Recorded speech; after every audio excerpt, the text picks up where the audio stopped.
Musisi Ahmad Dhani mendadak buat geger publik dengan mengunggah konten video komplikasi gibah mantan istri Maya Estianty.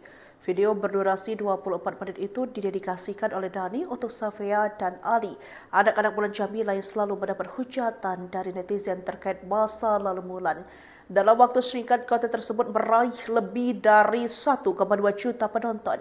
Namun, mendadak video berdurasi 24 menit 20 detik itu hilang dari kanal Ahmad Dhani dalam berita tanpa penjelasan. Belum sempat misteri itu terjawab, Ahmad Dhani justru kembali mengunggah video yang sama. Kali ini durasinya lebih pendek, yakni 23 menit 46 detik. Ada sekitar 36 detik yang hilang dari versi yang pertama. Langkah ini diduga menjadi sindiran keras kepada Maya agar berhenti mengungkit masa lalu mereka di ruang publik. Musisi Ahmad Dhani mengejutkan publik dengan mengunggah video kompilasi Maya Estianty. Dalam video tersebut, ayah Al, El, dan Dul menuding mantan istrinya sebagai tukang gibah dan penyebar fitnah.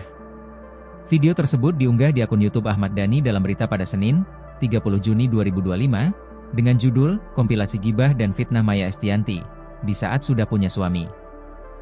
Pada bagian pembuka, Dhani mengungkap maksud dari konten yang ia buat demi membela kedua anaknya dari Mulan Jameela yang kerap menerima hujatan. Isi dari video tersebut memperlihatkan kompilasi video Maya saat jadi bintang tamu podcast hingga wawancara bersama media. Ahmad Dhani menyoroti pernyataan yang diucapkan Maya yang dinilainya adalah fitnah. Contohnya saat menjadi bintang tamu vlog by William, Maya mengungkap sosok Mulan Jameela di matanya. Ia menyebut Mulan adalah sosok yang profesional sebagai rekan kerja, tapi tidak di ranah personal.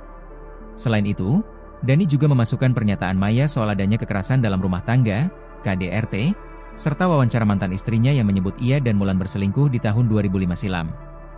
Ia kemudian menyematkan kata fitnah pada kedua cuplikan video tersebut. Kemudian di akhir video, Dhani menyematkan ceramah seorang ustaz tentang seseorang yang suka ghibah dan menyebarkan fitnah.